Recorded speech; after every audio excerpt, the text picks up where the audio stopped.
Yes, it's Tales from the Jails with John G. Sutton. I'm going to talk today about the rather distressing case of Huw Edwards, who was BBC's highest paid journalist and probably the best known face in newsreading in the United Kingdom, until of course he decided to entertain himself and his personal perversions by purchasing images of children being sexually abused. He has today been sentenced to 6 months imprisonment, suspended for 2 years, and the magistrates accepted that he was suffering from a form of mental aberration.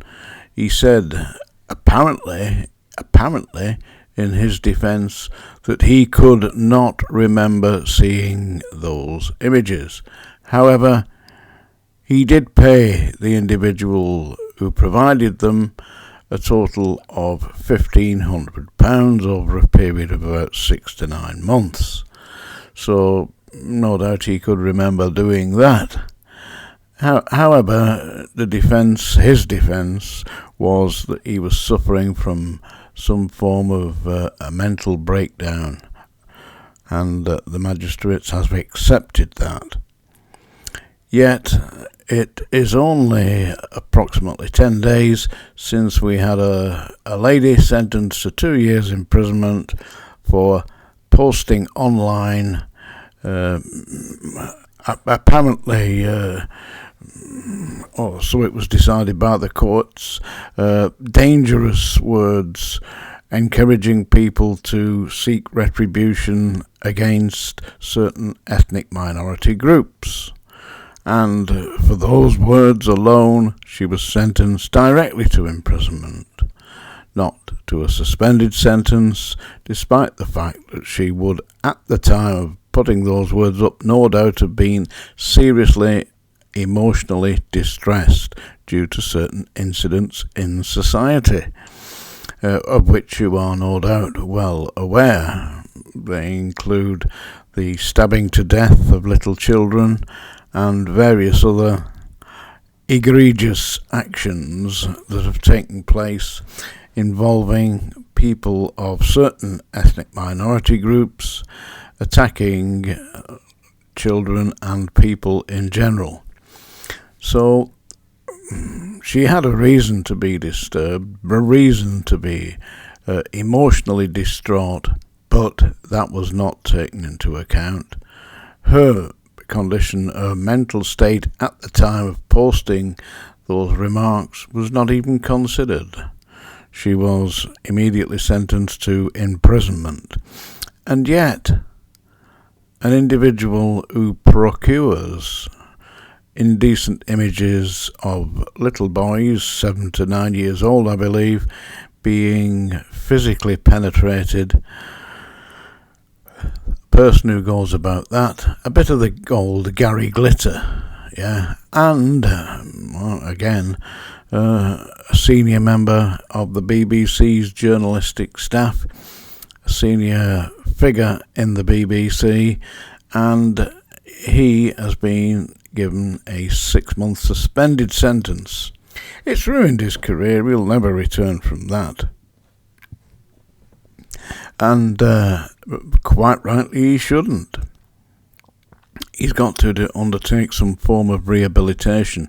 But that isn't the full story of Huw Edwards, is it? Because I don't know if you look online, on TikTok, on X or Twitter, whatever it is, and Instagram, it is all over the internet with people making claims that Huw Edwards was importuning in lavatories, toilets, that he would go up to men in the toilets and suggest that they have a interaction. Quite what that interaction is, I will leave to your personal imagination, but I believed it involved Huw Edwards getting down on his hands and knees. quite appropriate, really. He should be down on his hands and knees seeking forgiveness. But that's not what he was doing in the lavatory, is it? So, what next for Huw Edwards? Well, he's going to go to these rehabilitation classes. No doubt he'll enjoy them because they get to discuss his favourite subject, interfering with little children, despite the fact that it will be pointed out to him quite plainly that this is an offence against the social mores of society, and indeed a criminal offence. But it seems to me that this particular perversion seems to be quite prevalent in the institution that we know as the BBC, and of course they continued to pay him whilst he was suspended from duty, ostensibly pleading not guilty when he did eventually plead guilty. So right from the word go, Huw Edwards did know that he was guilty as charged, and eventually he had to hold his hand up and accept his punishment, which is some kind of punishment that doesn't actually fit the crime, as Gilbert and Sullivan once said. The punishment fits the crime, but it doesn't in this case, does it? And we've got to look at various other rather strange cases whereby individuals have not received any kind of attention for their offending. Jimmy Savile. All the way through, people knew that Savile was definitely engaging himself in activities with young girls, and indeed young boys, and dead bodies, you name it. Yet our current Prime Minister, who was at the time the Director of Public Prosecutions, had a file on his desk, and he independently said, I do not believe that there is enough evidence here that we cannot proceed. But apparently there were 50 separate cases presented to Keir Starmer when he was the Director of Public Prosecutions, and on each occasion he decided that it was not worthy of further investigation, and subsequently Savile went on to commit further and further offences, and it was only following his death that this all came out. And why? Well, I mean, for a start off, Savile had a great deal of money. He was extremely well connected. He was receiving letters, communications from the present King Charles, who used to write to him and seek advice. Now, what kind of individual would seek advice from a man who at one time painted one side of his hair black and the other side white? So he was basically a cartoon character.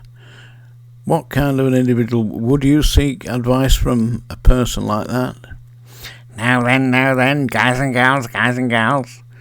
No, I certainly wouldn't. I always suspected that Savile was definitely on the wrong side of sanity, over the edge. And who gave him the keys to Broadmoor Hospital? Who did that? Allowed him virtual free rein. And apparently he was interfering with the inmates in Broadmoor, sexually interfering with them. And people who made observations on this were advised, it's Jimmy Savile, he does a great deal to raise money for us, you say nothing. Had I been a charge nurse at the hospital, I would have issued proceedings against him if I was told not to discuss this further. I would have said, okay, well, you don't want to do it, that's your job, but you're not doing it, yeah? But the individual that authorised Jimmy Savile to actually have the freedom of Broadmoor Secure Hospital for the mentally insane, the criminally insane, was Edwina Curry. Has anybody taken Edwina Curry to task over this? Do look further into this, and as for Huw Edwards being sentenced to 6 months, suspended for 2 years, it makes a complete mockery of the judicial system of criminal law, in my opinion.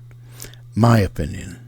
You will have your own opinion, and do please like and subscribe, and have a look at my new channel. It's called Poetry, People and Places. John G. Sutton, thank you very much.